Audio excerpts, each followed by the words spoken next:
Hey, it's Ramsey Dewey over here at the South China Sea in Hainan, China. And welcome to another edition of Q&A with the Coach. I got a question from our friend Glover Dragon, who had a few questions about, well, I'll just say what he said. How is it that the Chinese government hasn't come after you since you have gone after traditional Chinese Kung Fu full blast? He said. And I don't really understand that question, to be honest. I want to know what it is that I have said that has led you to that conclusion. First of all, let's talk about what Zhongguo Kung Fu, Chinese Kung Fu, is and what it isn't. Kung Fu means great skill in Chinese. Great skill. Not specifically martial arts, but any great skill. So if you have Kung Fu in writing, for example, that means you're a good writer. If you have Kung Fu in fighting, that means you're a good fighter. If your Kung Fu, your great skill is teaching forms, that's your Kung Fu. If your Kung Fu is riding a bicycle or doing sweet jumps on a skateboard, that's your Kung Fu. And that's all it means, man. Now, I've made a few videos where I think some people looked at the titles and guessed what they probably might have been about, and then just sort of ran with it without watching the video, and left some comments or made some wild assumptions about me supposedly lambasting Kung Fu or whatever that is. I love martial arts. I love all kinds of martial arts. I love traditional Chinese martial arts. I love analyzing forms from all kinds of martial arts and trying to figure out, where did these come from? What are they for? What were they originally meant for? What is the express purpose of these things? It's fascinating. I've practiced many different styles of martial arts, including Chinese martial arts. I have spent 12 years here in China, after all, training martial artists of many kinds and many backgrounds in the amazing sport of cage fighting.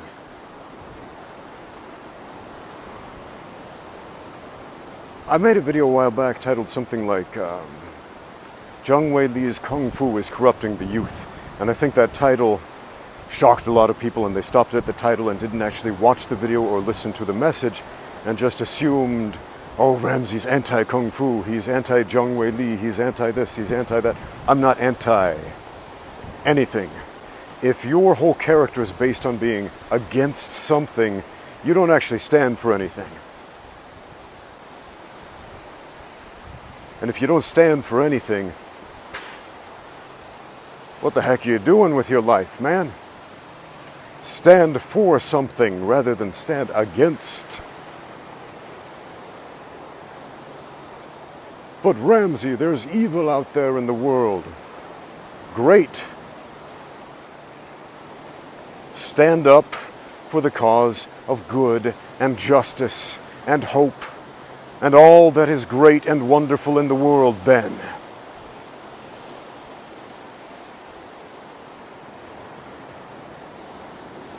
Because you do not expel the darkness by protesting the dark. You turn on the lights, friends. So this video, what was it about? It was a simple juxtaposition of Tai Chi movements as combative movements versus Tai Chi movements as exercise. You know, like geriatric style exercise for old people, which is what most people think of when they think about Tai Chi.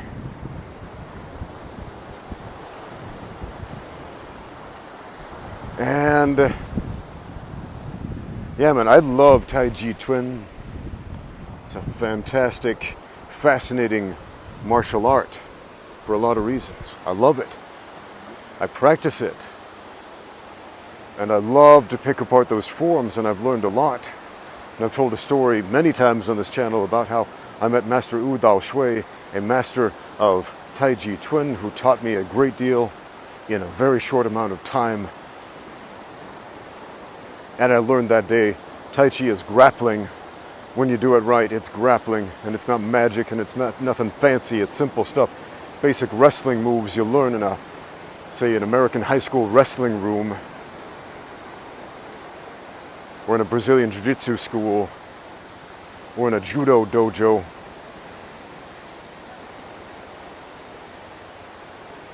But it's romanticized so much through these like wuxia style movies. And I think those movies, if you don't know what wuxia is, it means war hero, literally. Xia is hero in Chinese, like Bianfu Xia, Batman, Jiju Xia, Spider-Man, spider hero, bat hero. Wu as in like wushu, wuxia, war hero. Basically like a martial arts superhero is what that means. And it's a pretty popular genre in Chinese fiction. You'll see wuxia films, you'll read wuxia novels, wuxia style comic books, etc. It's not uncommon to see this stuff. And a lot of people, their first exposure to Chinese martial arts is through the wuxia films, TV shows. Zhang Weili, for example, she gave an interview a while back where she was asked, like, what got you into martial arts? What motivated you to start training? And she said, essentially, she saw those movies and she wanted to learn how to fly because it looked fun. Because in her childhood mind, that's how she connected the dots. And she was like, okay, let's go do that. Let's go learn how to fly like in the movies. And that might make us chuckle, ha ha ha, silly Zhang Wei, the humans can't fly. But how many of you martial arts nerds out there signed up for your karate classes because you saw Bruce Lee movies, or Chuck Norris movies, or Jean-Claude Van Damme movies, or Steven Seagal movies? Now, they're not as fantastical as the Chinese wuxia superhero style of films, where you see the Monkey King literally flying through the air, doing kung fu, whacking the bad guys with his magic staff. But man, same result. It got the kids excited about learning martial arts.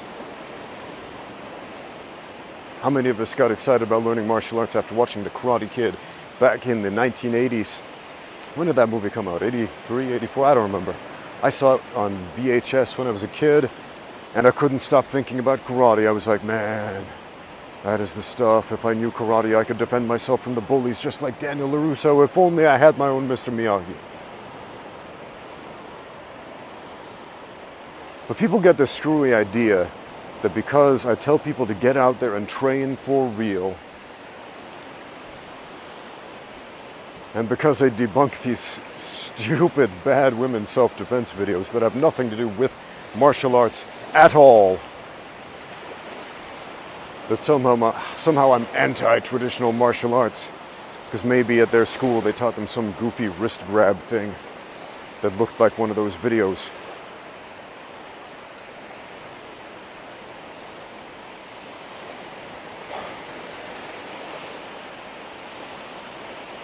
So there were some people commenting on, what was his name, Gordon Dragon? I don't remember. Mr. Dragon. Mr. Dragon's comment. And they had some back and forth chat, which I read.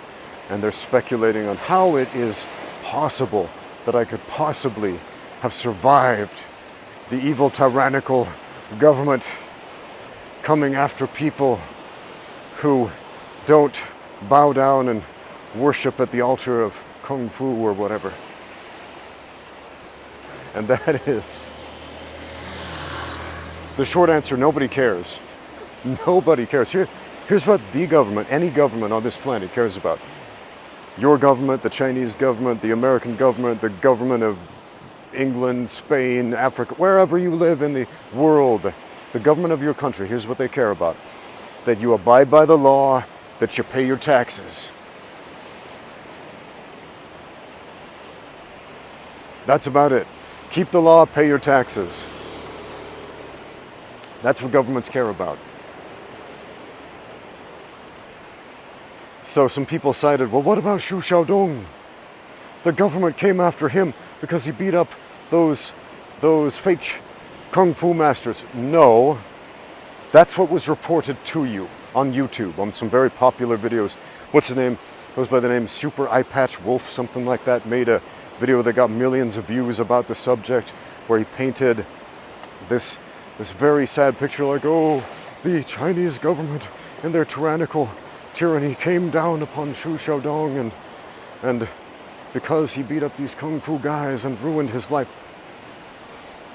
And I made a video about this before, and it was not well received because people said, hey, Super Eye Patch Wolf told us something different. Well, guess what? He's never been to China. He's never lived here. He doesn't understand the laws, and he doesn't know the story. So the part of the story you know, it's pretty simple. Don't need to rehash it much. Our friend Mr. Xu went over to have some fights, some Kung Fu fights, some duels with some fake Tai Chi guys and kicked their butts pretty handily, because that's what happens when you have a guy who knows how to fight a little bit against people who don't. The guy who knows how to fight wins. And he beat these guys up, and it got some attention, mostly attention in the US on YouTube, with videos like that one. And so American YouTubers are having a heyday. Look, Chinese Kung Fu sucks. Ha ha ha ha ha. This MMA guy beat up a Kung Fu guy, therefore Kung Fu sucks. Tai Chi isn't real, etc., etc. And as the popular story goes, that's where Xu Xiaodong's troubles started, except no, they didn't. Here's where the legal trouble started. There was an Australian citizen, yes, an Australian citizen, by the name of Xu Xiaodong, and he is a Tai Chi teacher. He has a school in China, and it's a popular one. And Xu Xiaodong came after Xu Xiaodong, started calling him a fraud, calling him out, trying to get a fight going like he did with these other guys. Because he's got a good thing going for himself. He's getting some fame, he's getting some money, he's getting notoriety. Look, I'm beating up these Kung Fu guys, I'm getting attention, it's working out for me. And Xu Xiaodong wasn't having it. He was like, nope, not going to take that bait. I'm going to take you to court for defamation, for slander and libel. And he won his court case. And the settlement was, I don't remember the exact sum, something like 30,000, 40,000 renminbi, Chinese yuan. It's like 6.4 of those per US dollar, if you want to get a rough idea of how much that is. And Xu Xiaodong on principle is like, no, not going to pay it. This guy is a fraud, he's a phony, I'm not going to pay a court settlement for tarnishing his good name because his name isn't good. Something like that, and the court's like, dude, this is a court of law, you're not paying the fine, there will be legal consequences. And what are those legal consequences? Well,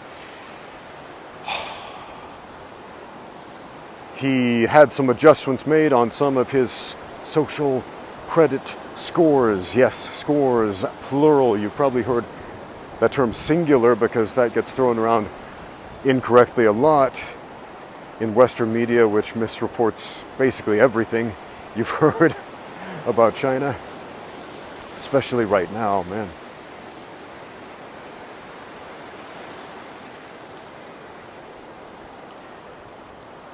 And I made a video about this before, and it wasn't well received, and people are like, you're a communist. I'm like, dude, I'm explaining how things work. I'm explaining how systems work to you.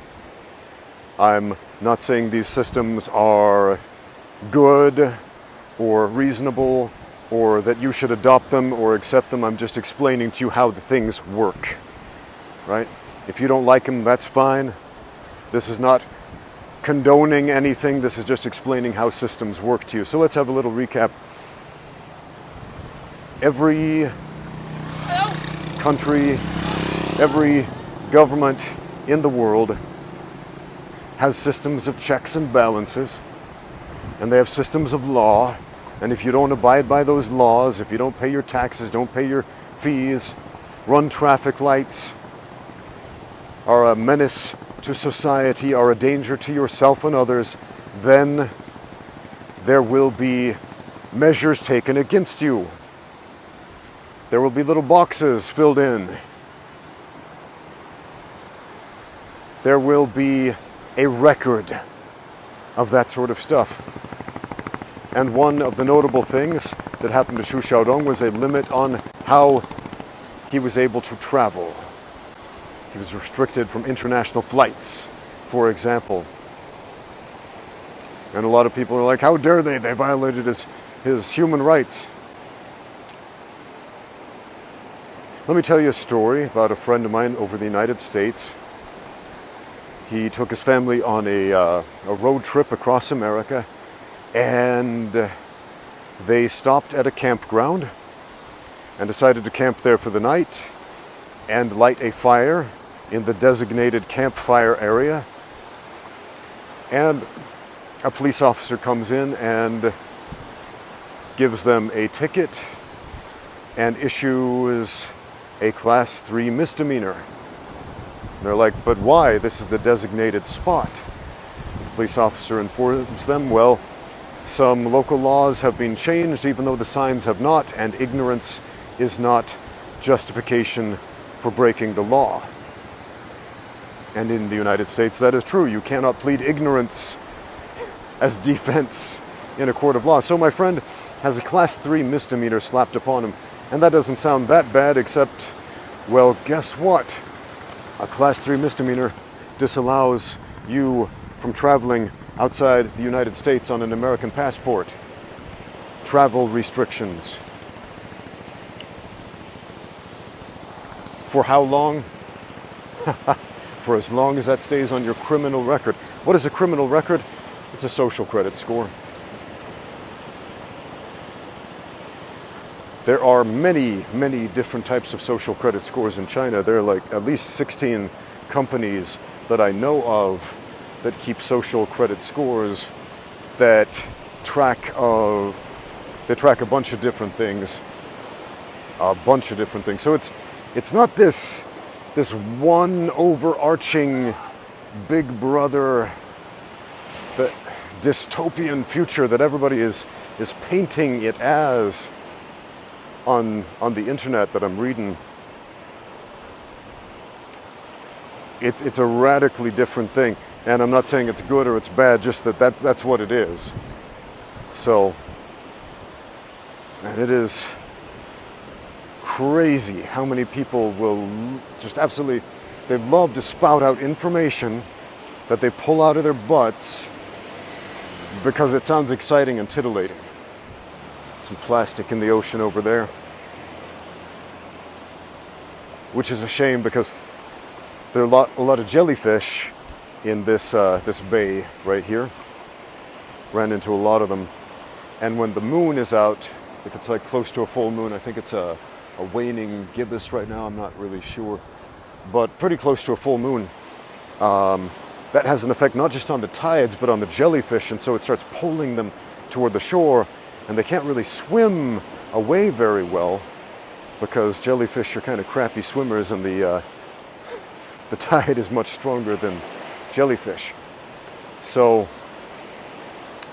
we end up with a lot of these little blue moon jellyfish, and some much bigger jellyfish species being thrown up on shore and just dying. I got a question, big aside here, but question for my vegan followers. Do you guys eat jellyfish?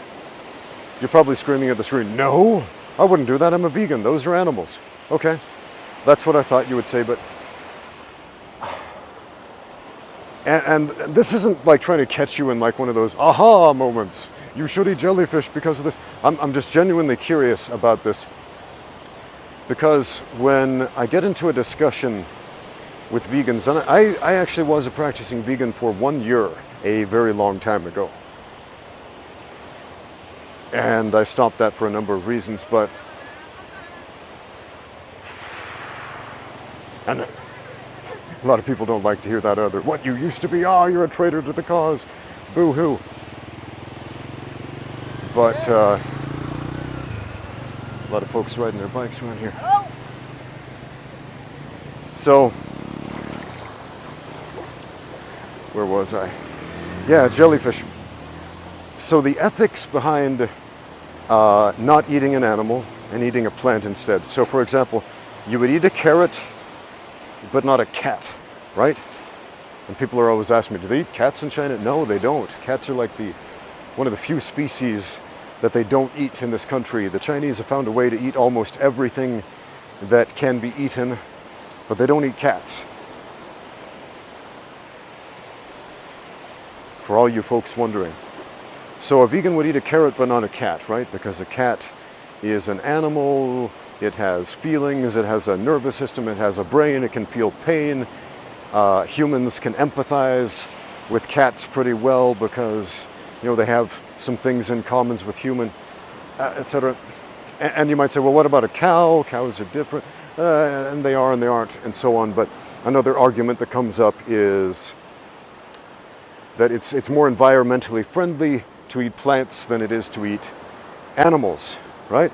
For example, it takes a bunch of resources to grow a cow, and it takes fewer resources to grow some grain and feed that directly to humans. Okay? Fair enough. Let's assume all that is true. Jellyfish. What is the difference between a jellyfish and a carrot? Well, a jellyfish is made up of animal cells, doesn't have a cell wall like a plant cell.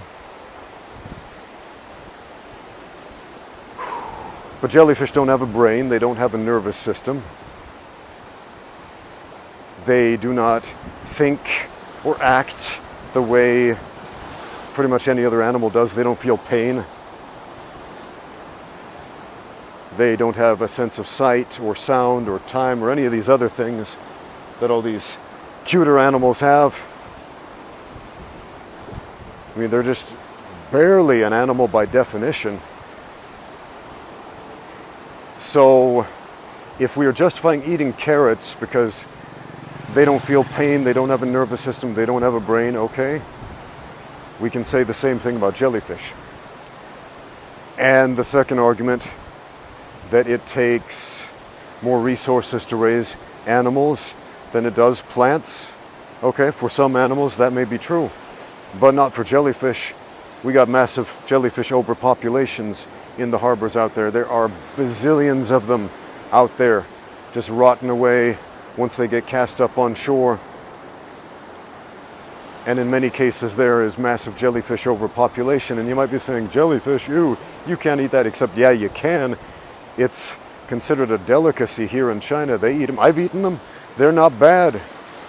It's kind of an acquired taste. Well, the taste is fine. It's an acquired texture, I should say, because it's jelly-like. It's kind of like, you ever eaten gummy bears? It's kind of like that texture, like gummy bears, but not sweet.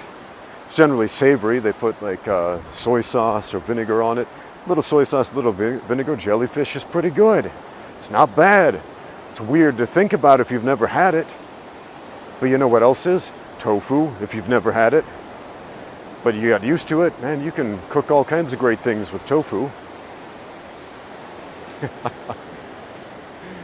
So, serious question. On an ethical standpoint, forget about dogma for a minute, like, oh, I would never harm a being with mitochondria in its cells. Just based on those two ethics, the aforementioned ethics, if you're a vegan, would you eat a jellyfish? Let me know in the comments down below. Now let's get back to Mr. Dragon's questions. How have I put Kung Fu on full blast? How have I? I don't think I have. I really don't think I have. Saw some more dead jellyfish down there. I'm telling you, vegans, they're going to waste because you're not eating them. What's up with that, guys?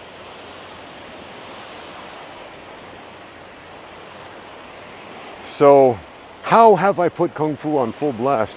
How have I besmirched traditional Chinese martial arts? I think a lot of people are offended once again because I'm a realist about martial arts. When I say martial arts, I don't mean arts and crafts. I mean art as in the definition, one of the many definitions the Oxford English Dictionary will give you. Art means being good at something. Martial referring to fighting, war, being good at fighting stuff.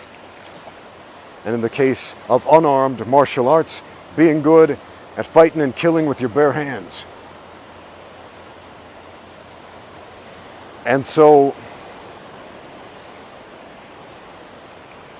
when I, as a mixed martial arts coach people to get into a cage and fight for real with their bare hands and win fights with effective striking and effective grappling and effective aggression, and people who don't do those things, but they still want to participate, they still want to wear that same label like, I'm a martial artist too. Okay, well, you're a different type of martial artist. You're a martial arts and craftist. And that's okay. There's nothing wrong with that. Not everybody needs to be a cage fighter. Not everybody needs to be a boxer. Not everybody needs to get in the ring or the cage. Not everybody needs to compete. Everybody should train. Another question I got recently, don't remember who sent it. What do you think of those boxer-size classes, those fitness boxing classes, fitness kickboxing, Tai Bo, cardio kickboxing, etc.? I think it's great. And that might surprise you. Why? Because it's getting out there and training. Well, training for what? Training for health and fitness and fun. That's exactly what it's for. I don't think anybody is deluding themselves thinking that doing a Tai Bo class is going to turn them into a UFC world champion. What do I say at the end of every one of these videos?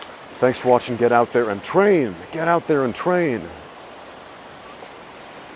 Not get out there and get into arguments on the internet with other people about how their cardio kickboxing isn't good enough. You know, they're getting out there and training. Like, you know, the fat dude at the gym on the treadmill, as the old saying goes, is running laps around the keyboard warrior sitting at home.